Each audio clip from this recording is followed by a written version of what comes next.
Stroud here, and as you know, I live online. What you may not know, however, is that I have a background in recruiting.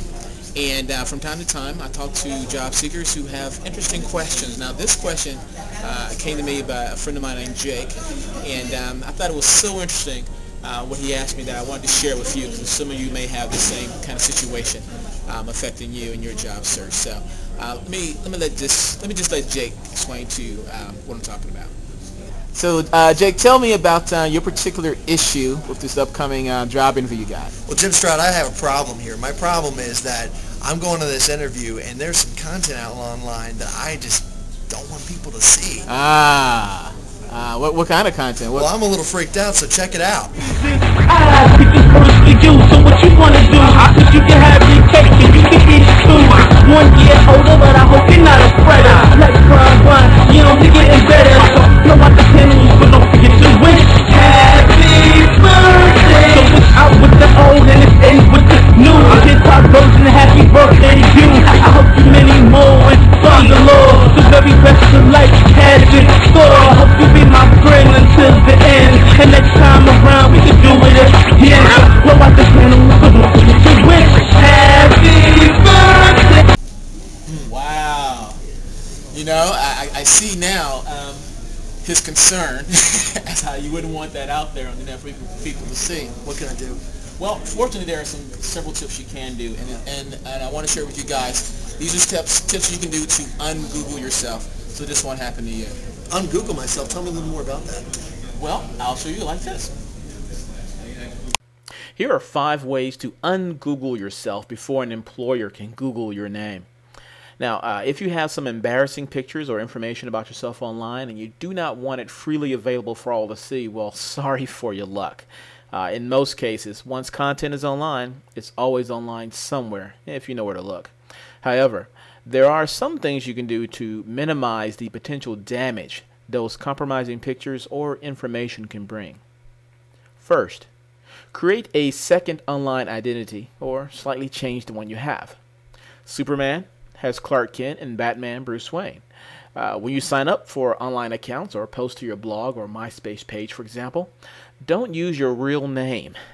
Use an online screen name like, I don't know, Pretty Brown Eyes.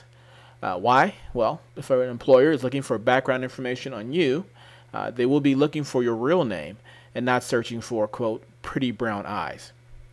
Second, check to see if it's even necessary to un-Google yourself. Do a search on your name and see what comes up. If your name is John Smith, chances are your information is buried under a ton of other John Smiths out there, and chances are your information won't be discovered by an employer anyway. To be on the safe side, when you're searching on your name, use quotation marks around your name, and you may also want to try adding your middle name or a middle initial just to see what comes back as well. Third, edit your online accounts.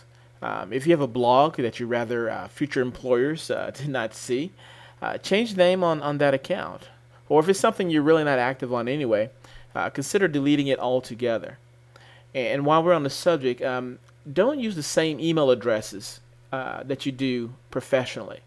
A recruiter may search for your email address right after searching for your name, and believe me, I know. 4, ask nicely for help.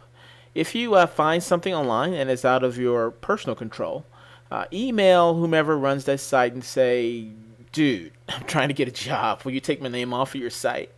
And if they won't, maybe ask them to change the name to something else so it won't come up in a Google search, or at the least obscure your image so you can have at least some form of deniability. Now, don't make any empty threats of legal action or anything like that, at least not initially. Just explain yourself, what you're doing, and be nice. You'll be surprised at just how far that can go. And finally, there is a Google removal tool. Yes, there is a Google online removal tool that you can use to request that certain items do not come up in your search results.